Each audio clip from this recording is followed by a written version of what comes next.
Alright.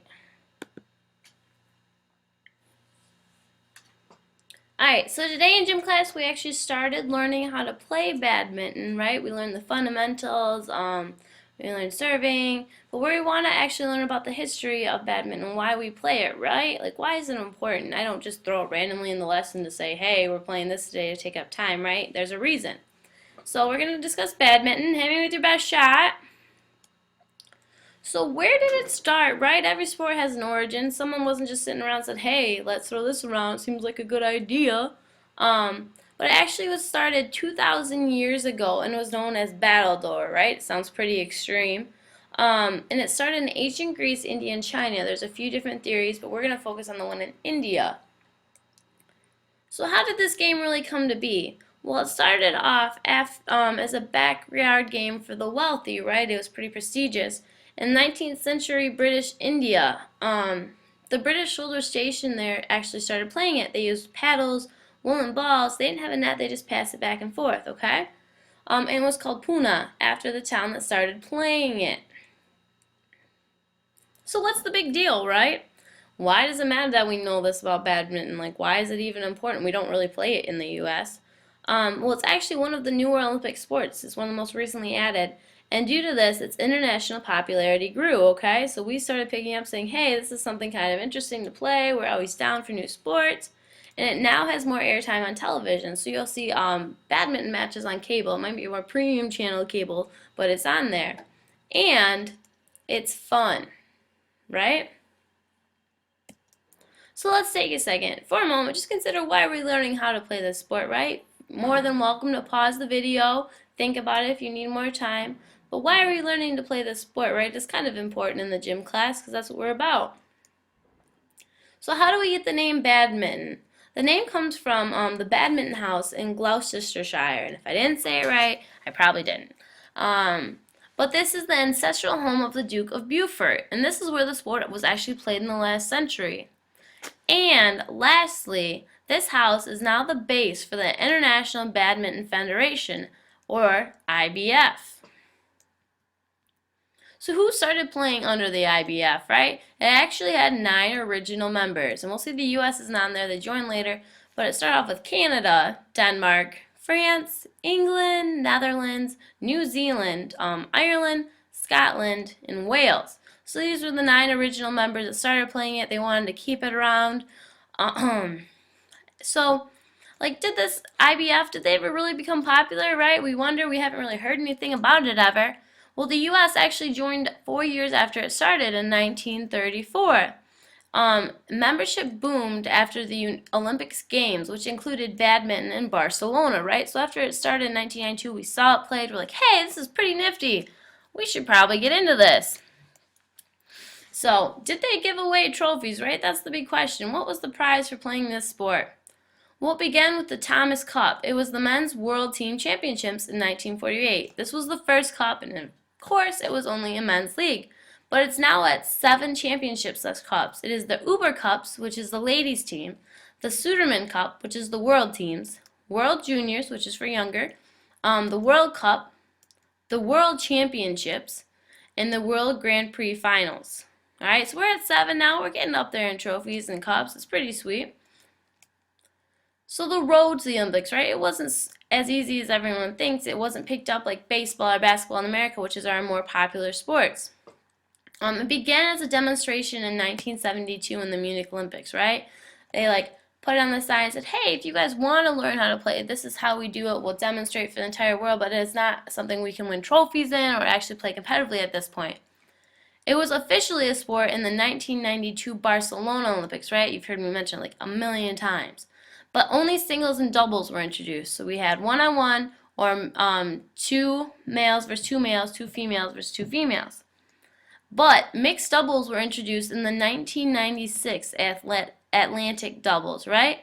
So now we could have pairs that were male and female versus male and female, right? They didn't have to be the same sex because that didn't limit their athletic ability. It was about how well you played the sport. It's the only Olympic sport to play with mixed doubles, actually. So there's no other. Tennis doesn't do male and female versus male and female, only badminton. So let's slow it down for a second, right? And if you need to pause this video, feel more than free. But the previous slides mentioned terms such as playing singles, doubles, and mixed pairs. So we delved into this in class just a little bit, but I would like you to do some extra research and just think about it. What other sports and activities do we know that use such terms and rules? And how do they vary, right? So if you think about volleyball, right, we have teams. We don't really have singles, doubles, and mixed pairs. Usually we have fun co-ed teams, so that's kind of similar. But it's not professional. Think about tennis, and look up a few more and see what you can find and see what the differences are. So who won the gold? That's the really big question, right? That's the goal in the Olympics or when you're playing sports, see at that level, is to win the gold. Well, only 5 countries since 1992 have actually won gold medals consistently. The U.S. hasn't made it in there. They had a good team a few years ago, but they haven't made it yet because it's not as popular in these other countries yet.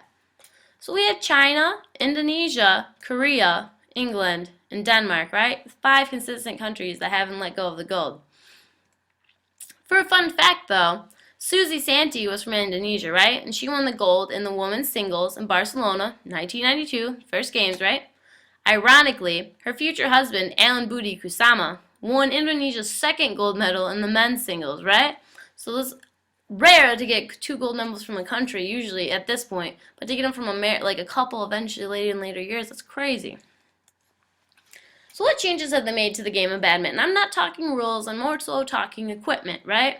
Well, the wealthy in the past preferred woolen balls, and the shuttlecock soon replaced them because they're more light and easier to hit.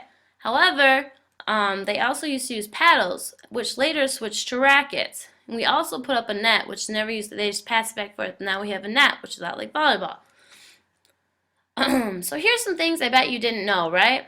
The best shuttlecocks are actually made from the feathers of the left wing of a goose. Seems pretty peculiar. It is the 2nd most popular sport around the world after soccer. So soccer is kind of dominating the U.S. We'll even see dropouts from football. They're talking about how the number has decreased because, and they can't figure out why. Well, it's because soccer is during the same season. And kids are actually getting into that. It's a pretty cool sport, which is one sport we're going to play as well in this year, as well as cricket.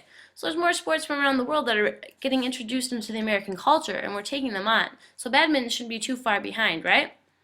We also have 1.1 billion people who watched the 1992 Badminton Olympic tournament in Barcelona.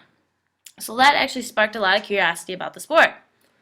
So if we take a peek at this map, just super fast to check it out, but we're going to see currently that right now Arizona, Minnesota, and Illinois are the only states with badminton state championships. And Illinois, for a fun fact, is the only state that has mandatory PE for K through 12 every year. So we can see that being a pretty popular idea in Illinois, right? And then these states in red are states without championships, but they have badminton, okay? So we have Washington, a lot of California, Florida, Nassau County, and Fairfax County. I can't tell you all those over there. So they have it in the gym class. And then these blue states, there's no high school badminton to be found.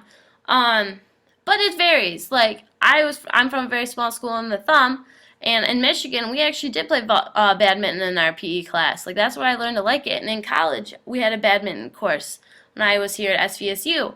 So I don't know how recent the poll is, but they don't poll everybody, so it's important to look at that too, that while these schools majority might not have badminton, they have some programs that teach it. Every gym class, gym teacher's preference is different to what he wants to play, he or she wants to play. So why don't we play more in America, right? It's considered more of a backyard sport. So it's more for leisure. It's not like golf now. We're aiming at teaching more of lifelong skills in sports, so badminton could be considered one of those. The #1 racket sport in America is actually tennis, and there's a lot more scholarships and everything out there for tennis. There are no star American players to draw attention to the sport badminton. Like if you look at tennis, Serena Williams, right? Big name. We have all the other sports, big names that draw attention to it. We have the posters in the bedrooms for younger children to look at, but we don't have one for badminton yet. Its growth in schools has actually been outpaced by lacrosse and bowling, and lacrosse is actually becoming a very popular sport in college. But it'll get there. It's just going to take a while because we have all these other sports coming in as well that are interesting and fun and we want to play. As well as professional badminton players actually don't make as much as leading athletic players. So one of the players in America actually won a tournament and won $15,000, right? You're thinking, that's a good chunk of change. He actually really doesn't get paid anything else. And if you look at what basketball players are making or baseball players making, 100,000 to step up to the bat every time he bats, that's chunk change. Alright, so we're done talking about the history of badminton.